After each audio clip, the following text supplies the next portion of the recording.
All right, here with our buddy Jon Wolfe. I want to make sure I pronounce this right. New album Dos Corazones. Perfect, dude. Perfect. There we go. Love it. I love I love Mexico. I love Cabo, and I know you're there a lot. I'm jealous of all the times. Do you have a place in Cabo, or do you just always rent a place?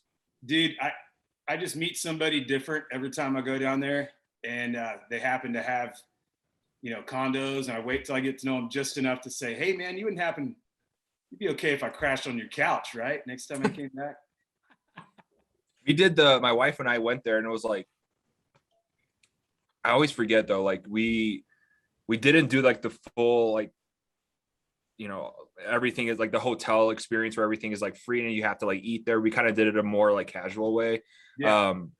And I just loved it, like walking around and like the vibe. And I hate using that word, the vibe, but there's something about Cabo that just I loved. And I've been to Tulum, Cabo, and then my sister got married in Playa del Carmen, I think. Yeah. But there's something about Cabo that just, and I told Wes about it, like it's there's just like a feel there, right? And I get why you go back to it Yeah. often. I started going there. I've got some buddies that have actually, Cabo kind of the very beginning of the Cabo world sort of, I think it goes back to Mick Jagger. Supposedly that's how Sammy Hagar found out about Cabo. Really? And it goes back even before Mick Jagger. I mean, guys like John Wayne used to go down there, and it was just nothing but a little fishing port.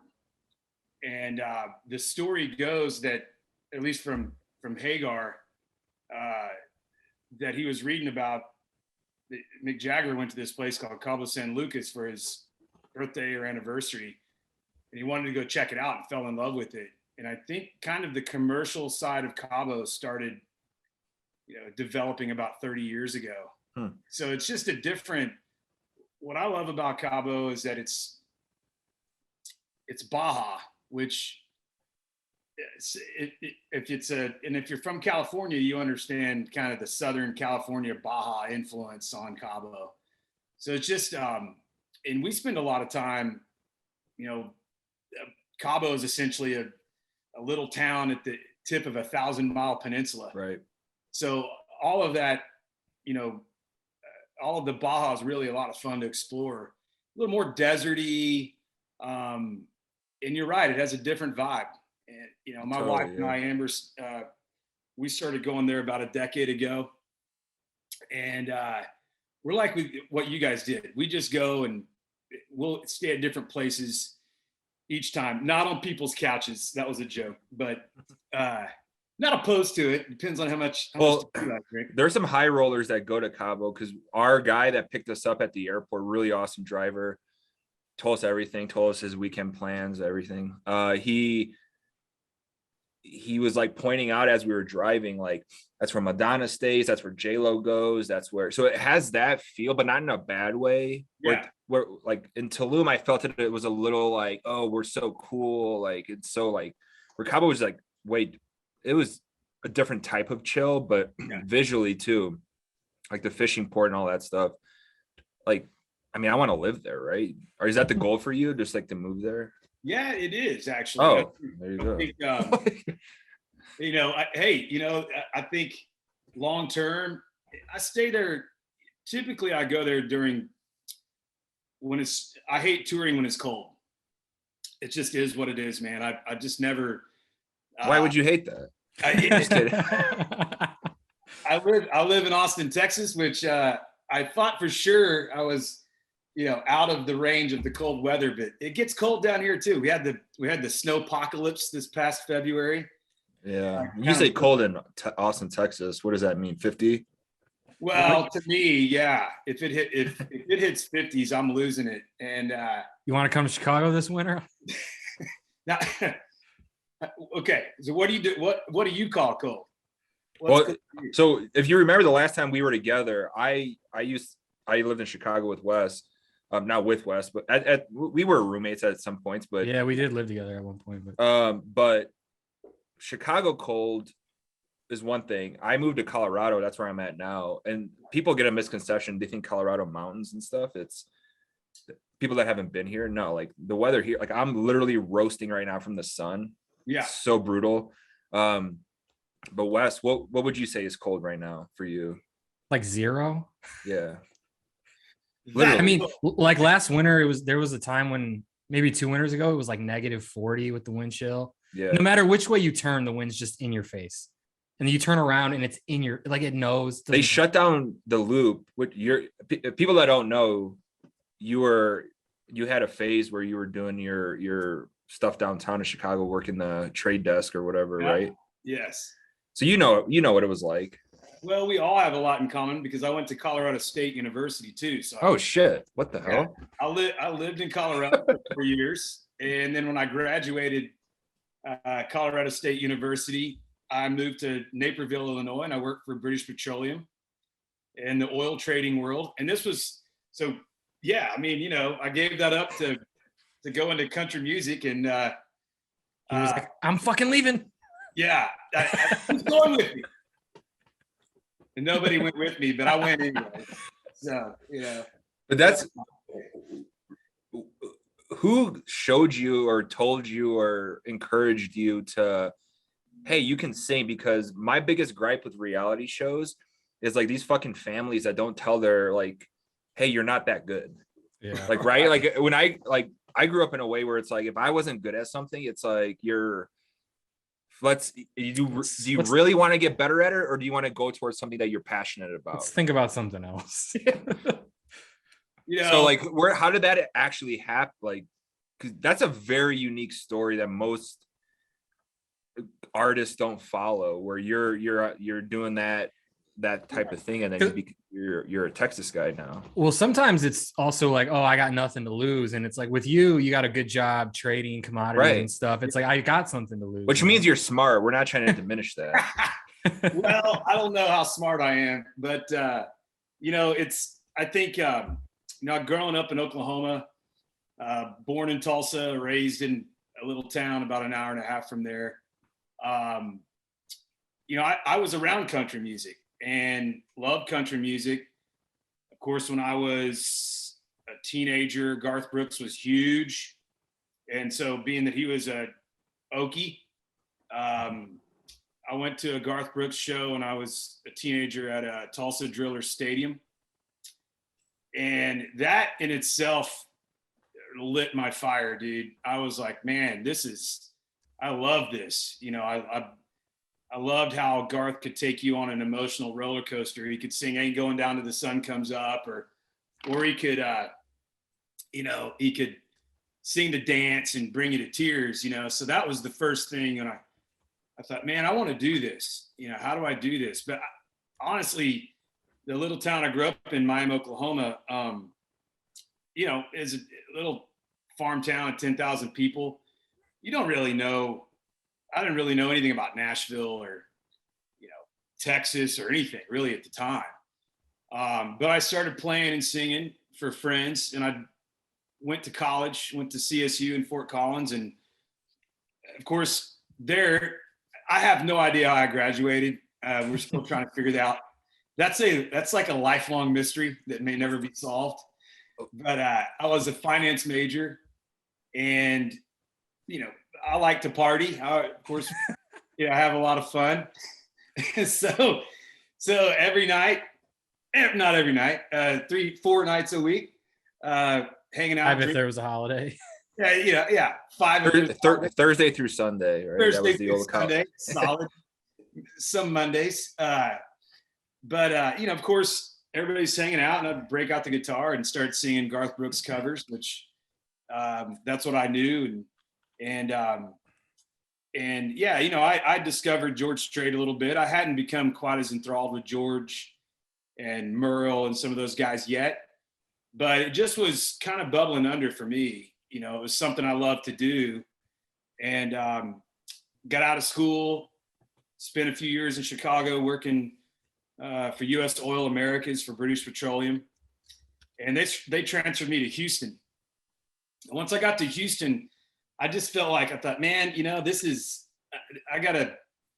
kind of do this or forget about it, either start making a move. And I found open mic nights, man. I mean, it sounds crazy, but this was, I'm going to date myself here because I've been on the road full time for 11 years now and releasing commercial records for 11 years, starting with It All Happened in a Honky Tonk.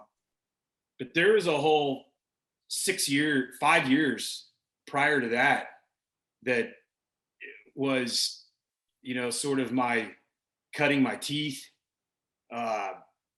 And at the time, so I think it must have been 2004, something like that I started playing open mic nights.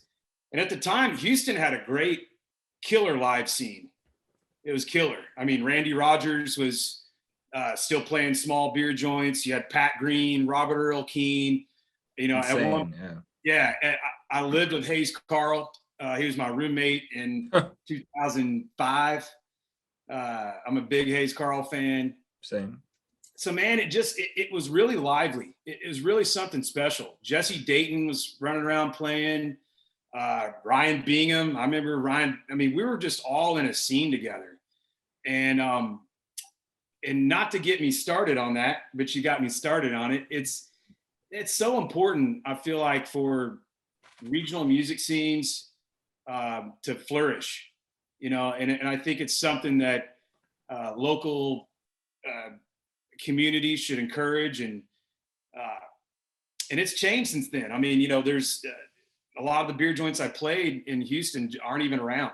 They're condos now. But if I hadn't had that encouragement and that camaraderie to just, go from open mic nights. I got my first 4-hour honky tonk gig at Blanco's Bar and Grill, where Roger Krager and Corey Morrow, they called us all Blanco's babies. So that, that was shit. That was 9 to 9:45, 10 to 10:45, 11 to 11:45, and 12 to 12:45. That's what you did? That's what I did. Wow. If you got a gig at Blanco's Bar and Grill, strap in, baby. Because I mean, you're Was it the same set each block, or did you change it up? Changed it up, dude. I mean, you got to rock well, technically you're supposed to know 60 songs to do a honky tonk set like that. I knew about 45. So the last.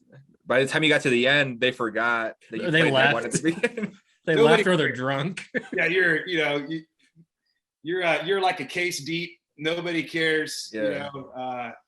But I remember, Karen, who ran that joint.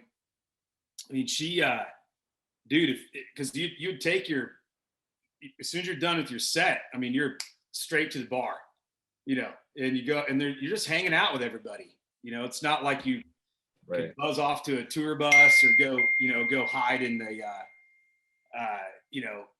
go hide in your Sprinter or van or whatever. It was something that you hung out with everybody. So off you go for shots and beers. So it was, by the time you got to the fourth set, it took real fortitude to get through it. But they always wanted you on that stage, dude, on time. It's if you were 3 minutes over, hey John, get back up there. So that scene sort of allowed me to develop, eventually this career that I have now at this point. That's interesting. Like, in the sense of like performing and live music, how did that play into songwriting? Because that might be like, it might be one thing to do covers, but then how do you kind of work that songwriter muscle? Or is it just more of being around the same people? Well, at the time too, which I don't know if have you heard of John Evans before? I don't know if you've heard of John Evans. John's one of Hayes' best friends. John was a mainstay in the Houston honky tonk scene, man. I mean, he was sort of Houston Chronicle. There was a lot of local press, so there was country act, country awards of the year and music awards. And John was a perennial kind of, he was always songwriter of the year, or just a local talent. Let's put it that way. Really more than that. I think Jon may be in Nashville nowadays, but he's an incredible songwriter. And I always tell most folks that I owe it to Jon for sort of getting me in to country music as an artist. So he would sit and work with me as a songwriter. And I did have one little record that came out in 2005 that is, if you guys can find it, I've got one box left in my. Not on Spotify, I assume. No, it's in the one remaining Kmart in the world. It's in the Kmart. It's somewhere in Kansas is the one. There's one left. But we recorded the whole album for $2,000, dude, in the garage on a program called Cakewalk, which was an old radio recording program. And and I think so at the time when I would play Blancos, they would let me play some of my originals. I kind of started out that way.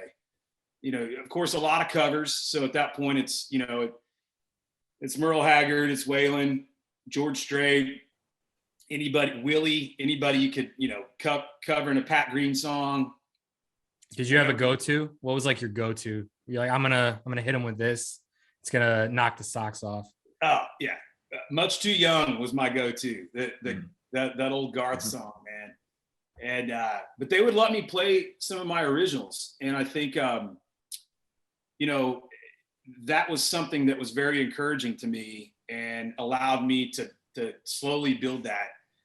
As a songwriter, this new record, Dos Corazones, it's kind of a return to songwriting for me, because Any Night in Texas and Natural Man, I didn't write as much. A lot of touring, it's a bandwidth thing. It's oftentimes that happens a lot to artists where you get so busy and you can't carve out time to write. It's definitely time consuming, I guess. So Dos Corazones really became, with the pandemic, it became an opportunity for me to get back into writing. And just me and Dave Brainerd and Tony Ramey wrote the majority of the entire record. So I'm also not really a big writer session guy. It's, walk into a room, a guy you've never met before. Hey, Jon, meet this dude. You guys are supposed to get to know each other and write a hit song in 30 minutes. And you're going, that's weird. It's kind of a blind date. That's like my worst nightmare. The thought of like that being forced on me. It's like a awkward blind date. And you're like, we want you two to fall in love and make a little magic. And right. We want it to be a number one so we can all make money. Yeah. Good luck. Can you make that all happen? And, a lot of my writer's session just, screw it, man. Let's go to Losers. Let's get out of here. on the publisher's dime. Yeah. You're calling home. Your mom's going, so how'd it go today? Is it productive? Oh, great.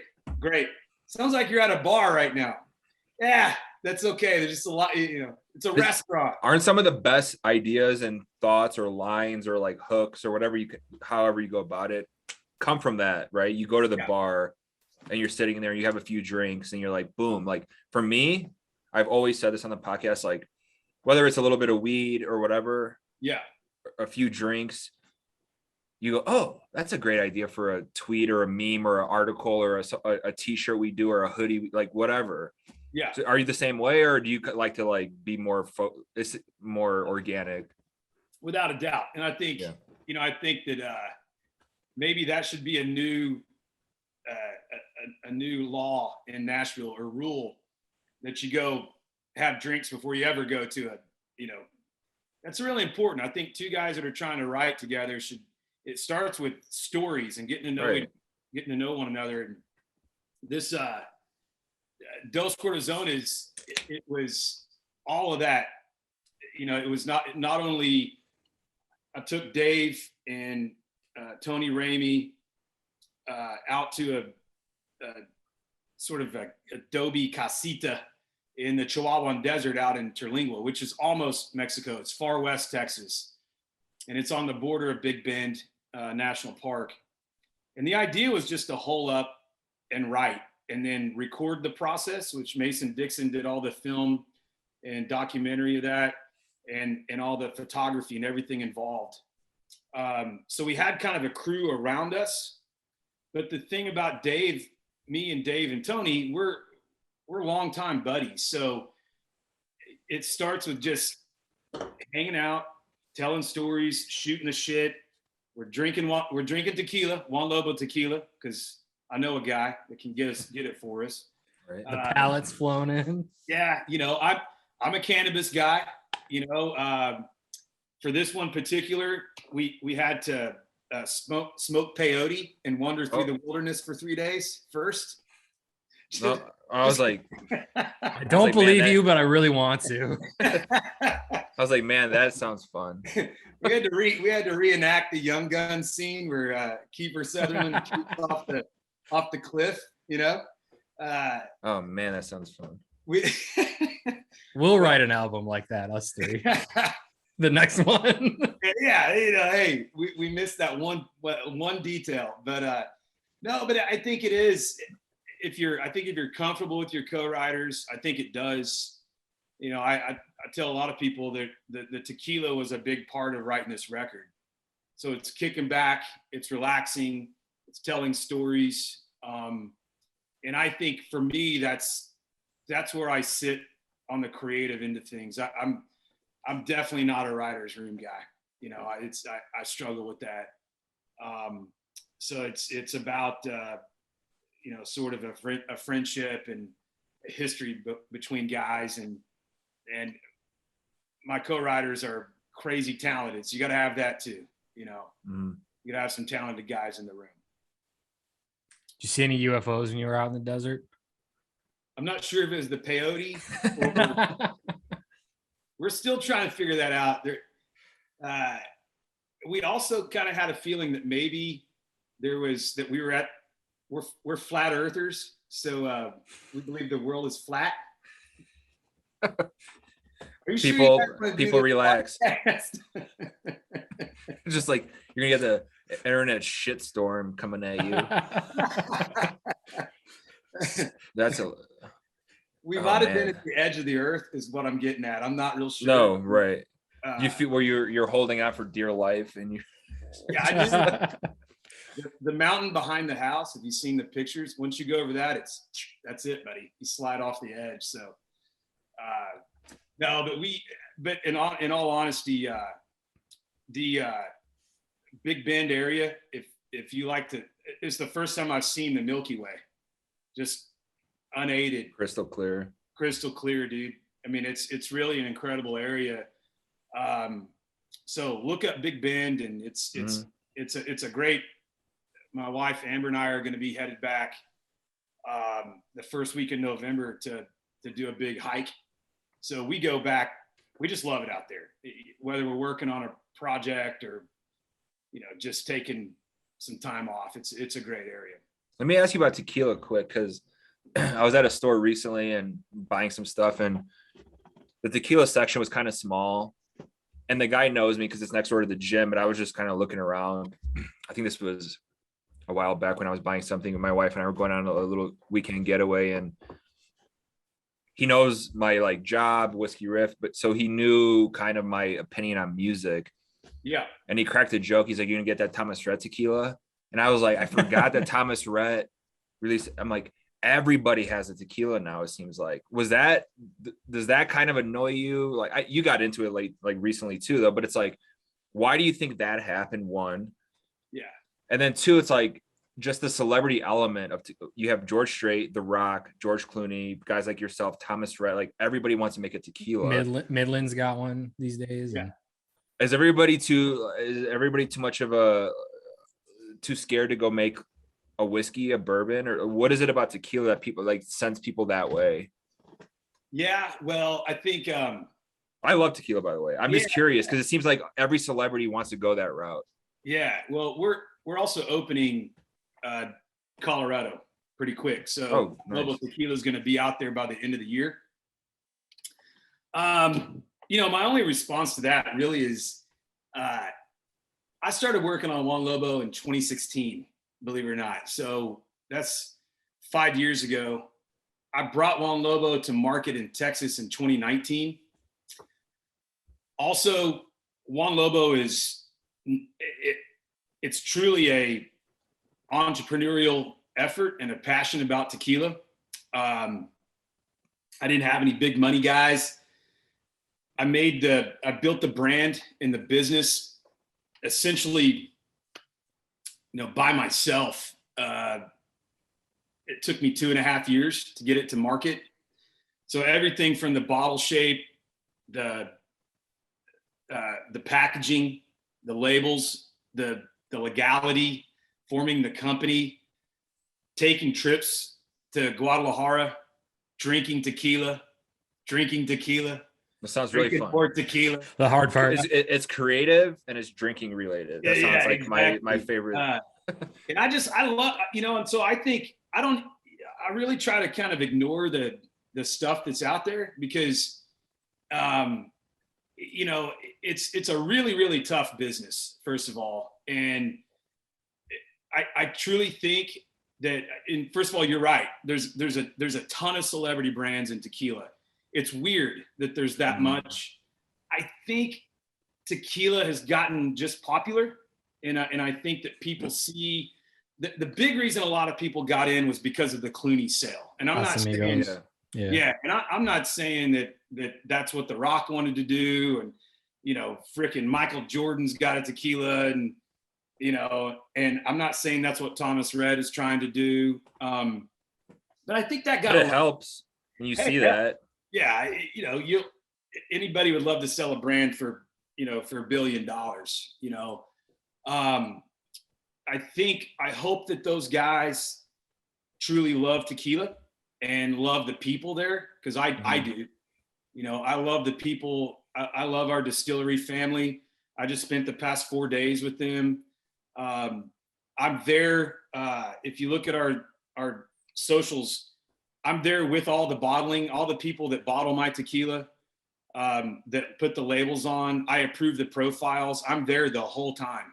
And this is our 4th importation.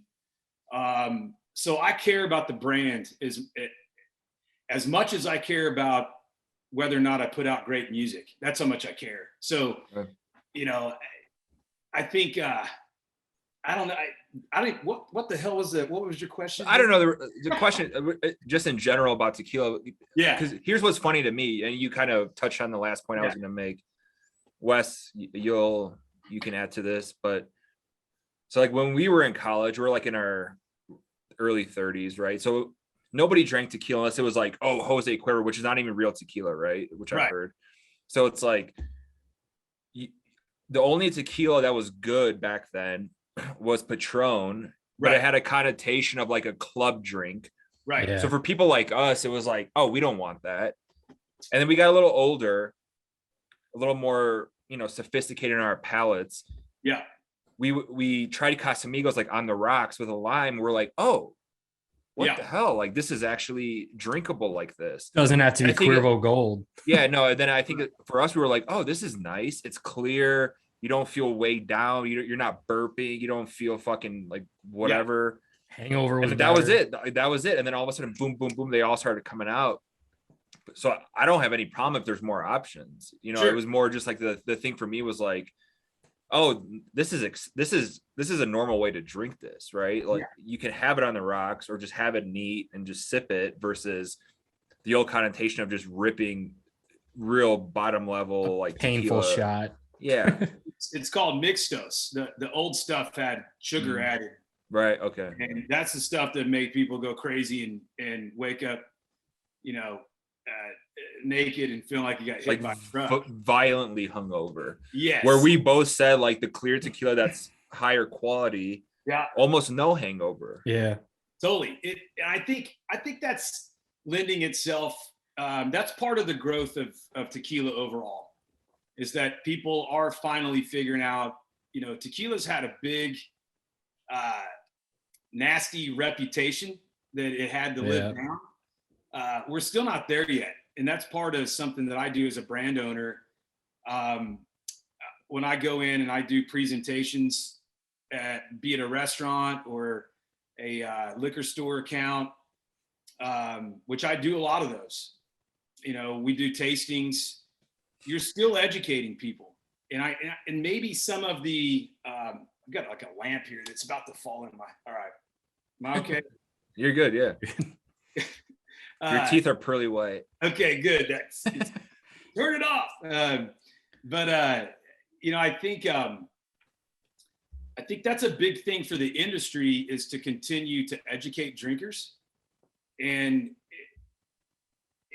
we still have a long ways to go. And maybe that's what some people are recognizing, that the industry has definitely a lot of upside to it. I know George Strait. This lamp, I'm telling you guys. Fuck it, throw it out the window. I might have to throw this out the window. You know, That's George good. Strait really loves tequila, and he is really passionate about his brand, and they built a great brand. You know, and again, I don't want to throw anybody under the bus, whether or not, you know, there's certain guys, whether or not they're more kind of spokespersons or whether they're true passionate tequila people. After we hit stop, I have a funny story to tell you about a DM we got. Okay. Are you strictly like a Juan Lobo guy, or if you go out to a restaurant and maybe they don't serve it there, are you like, do you got a little flask where you have to keep your own, or is it like, I'll drink something Or is else? is it wine, beer, something else? Well, I'm definitely I'm a big tequila guy. Sorry that I keep messing with this weird thing here. I might have to throw it out the window. Okay, throwing it out the window. Out goes the lamp. Okay. Sorry, guys. I don't see any difference. Yeah, no, you're good. Your lighting's fine. Perfect. You got that window coming in. Yeah, I'm a big tequila guy, of course. So there's a lot of brands that I love to drink, and I think that's what I hope for most brand owners, is that they're, again, truly passionate about agave spirits, and finding stuff that, you know, and Juan Lobo is truly a craft brand. You know, a lot of people have asked, why isn't it in Colorado? Why isn't it in Nashville yet? We're getting there, but you know, Clooney and Gerber had some pretty deep pockets, so Right. they were able to really advance their plan on the tequila a lot faster than Juan Lobo, you know. And so I want my brand to kind of grow with me, and as we are able to open accounts, and then we'll continue to expand the brand. And I hope that someday it is nationwide or worldwide. But until then, if I show up, you know, I'm a Don Julio guy. I love Don Julio. The Rock used to be. Yeah. If I'm not mistaken. G4 is another great one, and Siete Leguas is great. What was it Brothers Osborne West? Was it Hana the H? Oh yeah, was it that one? Honduras or Hana? It's a salsa company, tequila. Oh. I'm not a big salsa guy, just self-admittedly, but you know, there's some tequilas that are made in the lowlands, in around the town of Tequila or Amatitan, and then other tequilas are made in the highlands where my tequila is made. And for some reason, there is definitely a taste difference, in my opinion. I'm a big Highlands tequila guy. The Highlands agaves are a little sweeter. They're a little more citrus and fruit forward. So I just gravitate towards the Highland stuff. But and I'm a wine guy too. I like wine. I mean, I guess I'm a drinker at the end. Yeah, I mean, exactly. What's funny, what I think about when we talk about this tequila thing, and Wes and I in college, and another brand that was like big back then for like clubbing was like Grey Goose vodka, right? Vodka was this thing where it's like great. Nobody talks about it like vodka anymore. Tito's now is like the cool thing. It's cheaper, it's better, it's made out of Austin. Like the guy went around knocking on people's doors. So like people gravitate a little bit towards stuff that's like more comfortable and easier to, like, which I love personally. A little more like, mom and pop shop. I mean, yeah, Tito's has definitely grown to that point globally, but Tito himself still runs the company and works at their plant just outside of town here. So he always had that sort of personal touch. I hear stories around Austin that they remember when Tito was literally hustling it just himself up and down 6th Street, local restaurants and bars. It's more competitive than that now and a little tougher, but that's kind of been our style, man, and we have California open, Texas. We're about to open Colorado and Tennessee. I'm hoping by the end of the year, you guys will be able to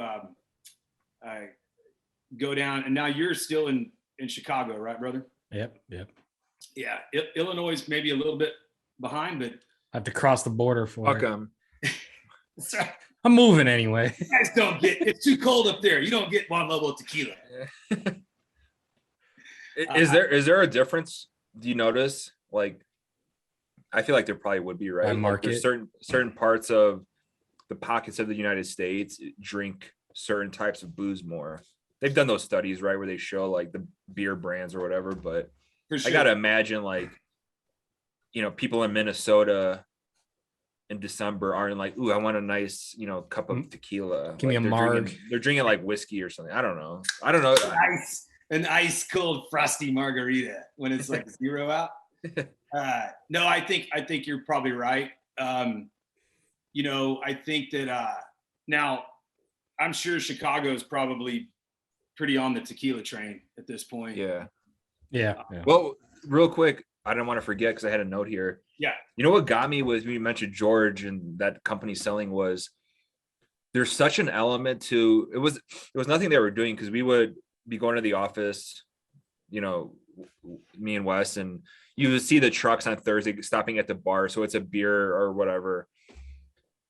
They all have the logo, Budweiser, Coors Light, whatever it is. And then you would see the truck, the Casamigos truck with the George on the motorcycle. Yeah. And it was something about the agave field. It was something about the lifestyle element of it that you would just see it and go like, I'm nowhere near George Strait's fame level, but man, I want to drink that right now.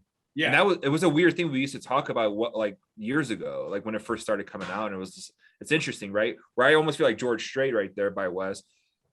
He's got a little more like quiet, like it, but like not really. Like when I bring it up to people, like, oh, I didn't know that. Like, yeah, the George Strait's involved. So that it is interesting where people use their big time celebrity to push it. The Thomas Rhett thing was a joke.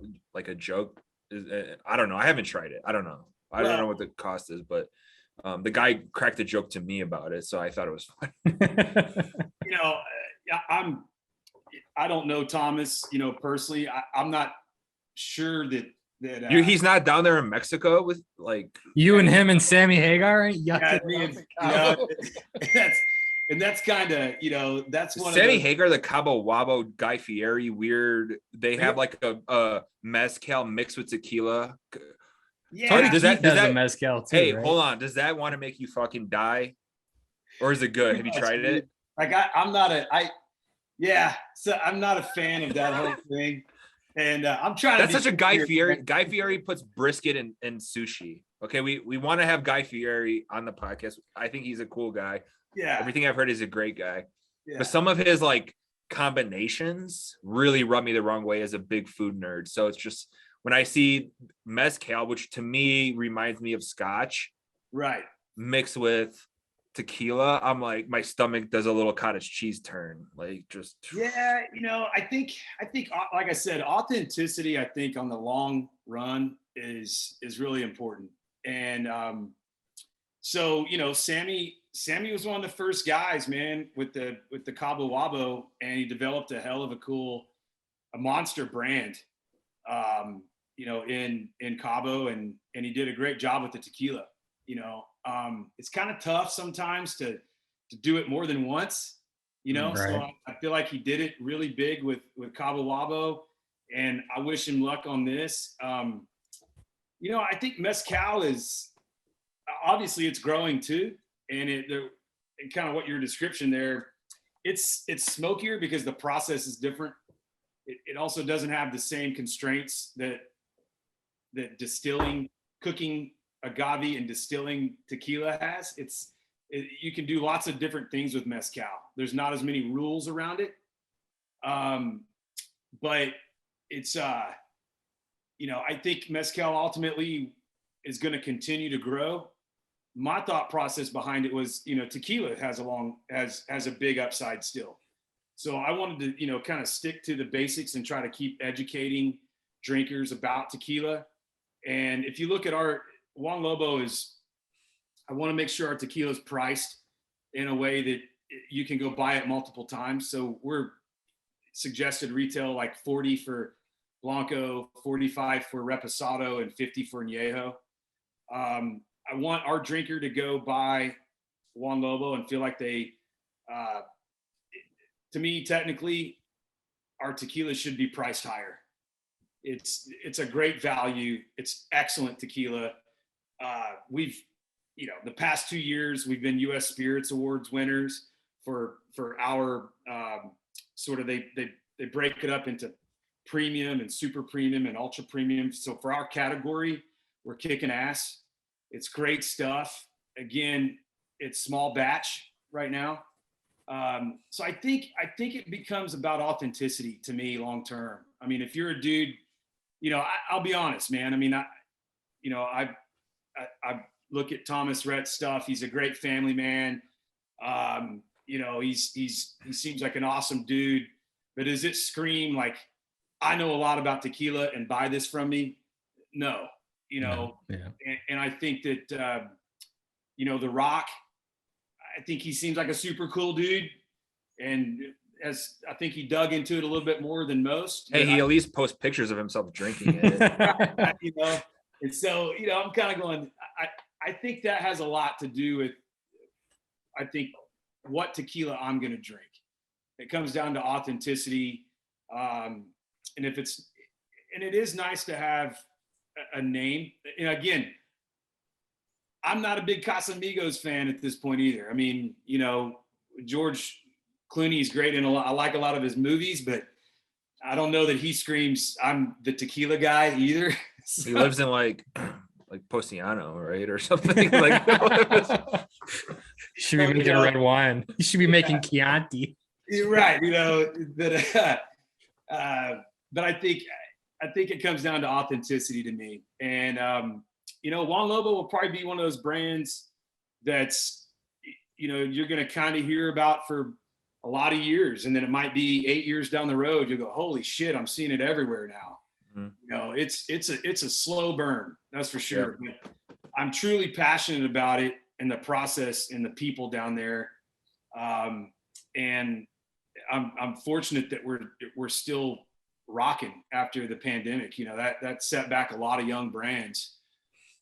But we're building a great team, and we're still making great tequila. So we're alive. Great tequila talk there. Switch gears, but yeah, I'll switch gears a little bit. You mentioned authenticity in tequila. Authenticity in country music is something that I think me and Steve on this podcast have almost mentioned every goddamn podcast. So let's get back to the album a little bit.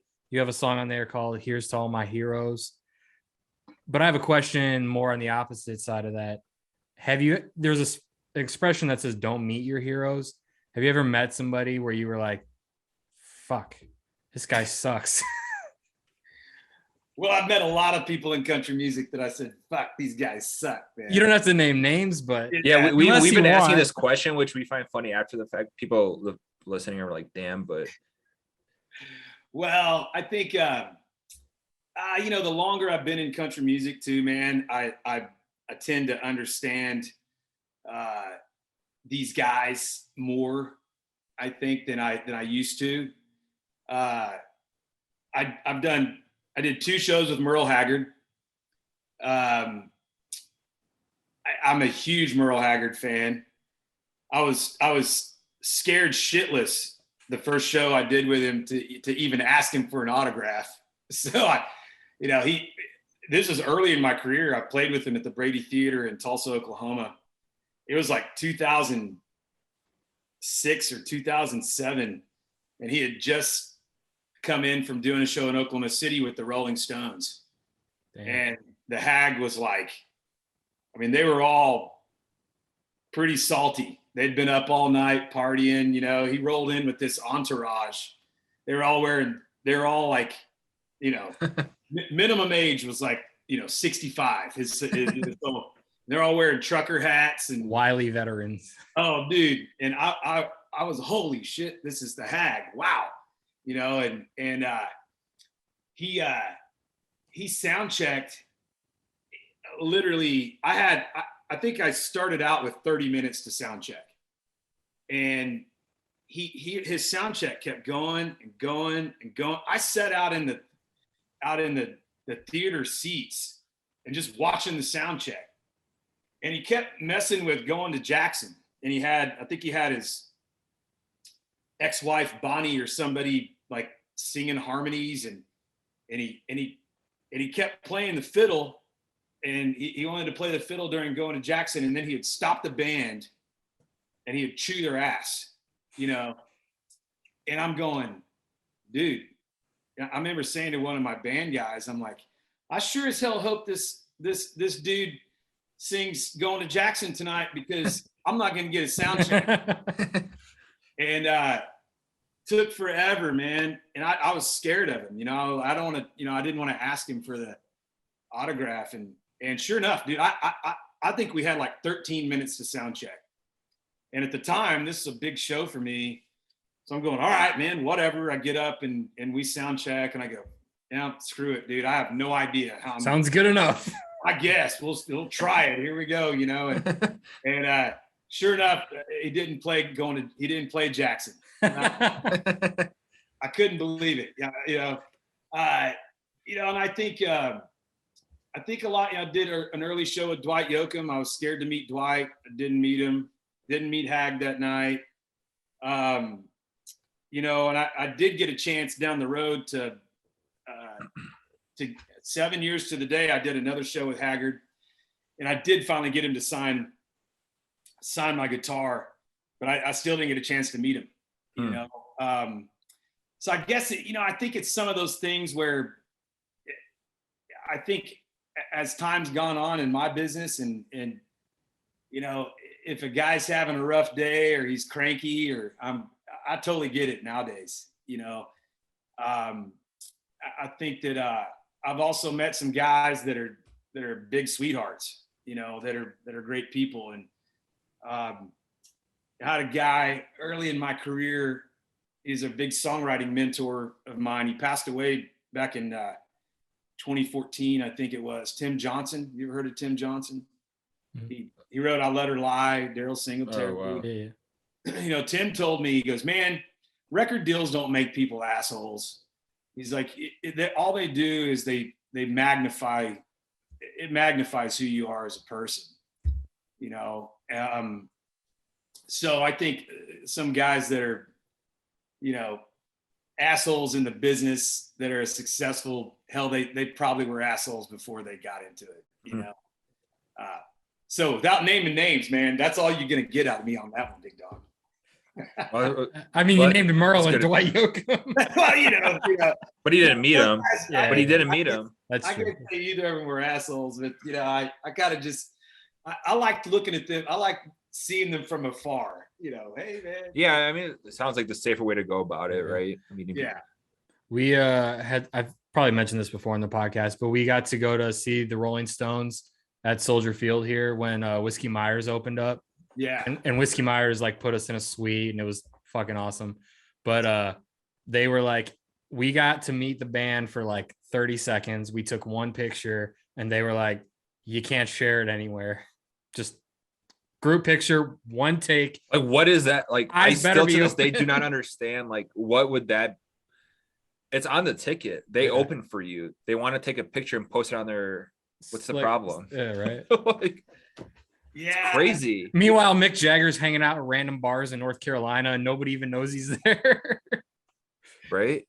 Yeah, these guys are all characters, man. After all these years of being on the road and sort of forming their viewpoint on things, it's really interesting to see that happen. And I knew when I lived in Nashville, I was signed to a record label there. I had two record deals in my career so far. And when I first started out in 2007, I had a record deal with Midas Records. They were a small independent label. They ended up going out of business with the downturn in the economy. I was briefly on Warner Brothers in 2012, 13, 14 timeframe. But the first record label I was on, the guy who ran it had a son that was in a big rock band. They're young guys, and you would know who they are. I'm not going to name names. Not that it's a big deal, but they got to meet Aerosmith and Steven Tyler and all those guys.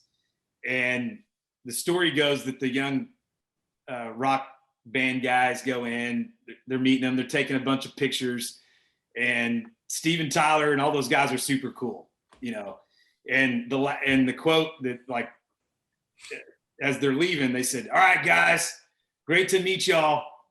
Holler at us anytime. If let us know if you ever need help kicking heroin." So I thought, man, okay, now that's a great story. That's a great story. Yeah, that's a good one. Legends. So. Steven Tyler seems like a fun guy to hang out with. I'd have a hard time keeping up with him, but he's just all over the place. But he has a quote that I feel like I almost remember from American Idol: "Hellfire say matches, fuck a duck and see what hatches." Yes, remember that? He was he said that on like somebody auditioned. Was that Scotty McCreery? Maybe. I think it might have been Scotty. I think he said that to Scotty McCreery. He's like, "Oh, sir, I don't know." he's like, what do you say that? I got to check it out. That's a great quote. I don't even know what it means, but man, being surprised. The feeling behind it. You don't have to really know what it means to get there. Right. That's right. I wanted to ask you quickly. Obviously, we talked about the album and Tequila and stuff, but really great energy. And honest to God, when I listen to the album, I want to be in Cabo, just pounding Modelo's and tequila and laying there. And like, seriously, but there's been a few dog songs. I feel like country got this connotation for like, oh, my dog, like over the years. And I'm like, what's wrong with that? Right. And then Chris Stapleton comes out with Maggie's song, which I can't even listen to. Like, I literally can't even listen to. Yeah. But you took a different kind of spin on it with Waiting on a Dog to Bark, which I thought was really cool. How did that song come about? And was it from a place where you kind of like conceptually was just, let's do a dog song, would kind of flip it on its head a little bit? Because it's definitely different. Well, I appreciate that, man. And there's 17 tracks on the record, 16 songs. The intro track is called La Llegada. It's just an instrumental. Waiting on a Dog to Bark is actually one of the few outside songs on the record.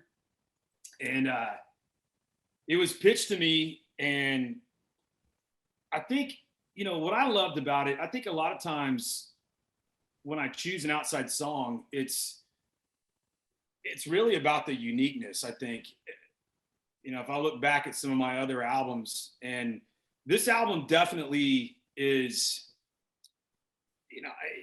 it's different for me. And talking to my wife about this, and being in country music, I'm kind of looking at the album title or at the album cover. Yep. Sorry, guys. But being in country music and kind of having a sound through It All Happened to Honky Tonk, Natural Man, Any Night in Texas, and then Feels Like Country Music, that EP. For me to kind of discover this little place in my career, and this little creative place I've never been to at this stage in my career. Again, I'm not where I want to be in my career. I think everybody wants to grow, but I'm proud of where I've gotten to. I've survived. Hell, I've survived the over a decade of country music. I mean, that's a bitch right there in itself. Right. But I think this album, I just dove a little deeper. I stretched myself on things and let myself kind of take a lot of risks, you know, and found this little place that, you know, if let's say I'm doing this all through my 40s and 50s and 60s, you have to find an ability to evolve as an artist. And so I think in general, that's how what this record means to me. And if there's an outside song on this album, I wanted it to be unique. The great thing about Waiting on a Dog to Bark, I'm a big dog guy. First of all, I can tell you guys are too. It's if you've had that best friend kind of thing going on. I lost my dog Sissy back a few years ago, and I love how the dog in this song is kind of the little link in the relationship, which, you know, I've known people that hadn't even been married and they broke up and they have to have like a custody battle over the dog, you know. So you get the house, I get the dog. right. Take the house. Hey, that'd be a great country song too, right there. Take the house, I'll take the dog. Yeah. Right. I want credit. Another great thing about Waiting on a Dog to Bark is it's literally a 2-chord song, which is the first 2-chord song I've ever recorded.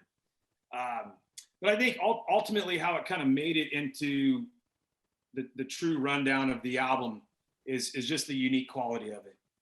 I look back on Any Night in Texas, and I had a song called Airport Kiss that when you see that title, you go, hey, I want to check that out. You know, I feel like Waiting on a Dog to Bark is kind of the same thing. Mm-hmm. You look at it, you go, okay, I got it. Yeah. Whether I love it or hate it, I got to listen to it. Yeah. Mm-hmm. Cool. Real quick about your what do we call this? Was it ascot? What are you wearing? I feel like you can't wear that unless you have a tequila company. Yeah, unless you're hopping across the Mexican border relatively often. Like, I was a little bit under the impression for a while that you were like in the cartel, kind of just like he's got the tequila. He's always in Mexico eating tacos. I'm like, what does this guy got going on? Hey, dude, no comment there, bro. You need to come down and hang out with me down here. Absolutely. I'll show you the ropes. Dude, I'm ready. My wife and I have been talking about going back to Cabo as our first vacation after having COVID hit right around us having our first kid. So it was like the perfect shit storm of, all right, we're not going to be taking a vacation for a while. Yeah. But we've been talking about like where we could go that's quick and easy. And obviously Cabo is like one of our favorite places we've been. And I'm like, maybe you'll be down there when we go, and well, let me know when get your fancy condo, and we'll sleep on your couch. Hey, dude. Sometimes I'm coming. Sometimes it's not a fancy condo. I know some real cool places, and yeah, actually, if you decide when you're going, I may be down there, or I can help you find some cool unique spots. Yeah. Or I'll get down there. Right. We go out to this place called Todos Santos out on the Pacific side. And it's super laid back. It's safe. It's definitely even yet another different vibe than Cabo. Wow. But man, this is okay. So this is a first of all just a bandana, but I had they kind of is that a bandana slider. Okay, so, that my wife would say that's for dinner on Thanksgiving. You put it on the napkin. Hey, that'll work too. You can use it. One of those things. I was trying to find some. They're you know. It works though. There's nothing about it that's douchey. I'm being honest. Yeah, the wrong guy wears that. I'm like, what's going on here? Yeah, well, this is kind of the sign of the cartel, bro. Oh yeah. And the Juan Lobo. This is my company. Come and steal my money. Yeah, I will say this. When I'm in Mexico for long periods of time, in the sun a lot. I mean, a lot of people think I'm a local, you know, and I think it's one of these things where, you know, my wife's family's from Monterrey. I truly have a love and admiration for the Mexican culture. It's an honest sort of, it's an honest sort of admiration. It's a lot about family. It's a lot about, a lot of folks I've met down there maintain a really simple lifestyle. There's a lot of stuff we don't need here, that we always have to have. So I've got an admiration for it. And I think that that's what I like to let people know, that, Juan Lobo, I started out with my Hispanic fans in South Texas. They all just called me Juan Lobo, and yeah, it was long before I decided it was a tequila company. Juan Lobo Fest. Yeah, Juan Lobo Fest, and we have fun with it, man. And I think, I think in today's culture, the big cancel culture bullshit is just really a bummer, because, yeah, and I get it, man. There are times when people, there are racial issues that are happening out there, but man, at the same time, we got to love each other, and I feel like it's important for us to. I joke about, when I tell the story of my brand, I say I'm the only gringo in the whole company, and I'm okay with that. I have fun about being the the only white guy, the token white guy. Yeah, and I think, man, that's part of embracing each other, is that we've got to learn to laugh at ourselves. And again, we need to learn that again. I think we lost that. Definitely, obviously you have to be culturally sensitive, but it's one of those things where if you have a passion for another culture and you're showing them love, and it's to me, I think that's a great thing. It shows an admiration for that. My buddy Tomas, that owns the bar Usual Suspects, he was one of the big inspirations behind Tequila Sundown, which happens to be #1 in Texas on the CDX.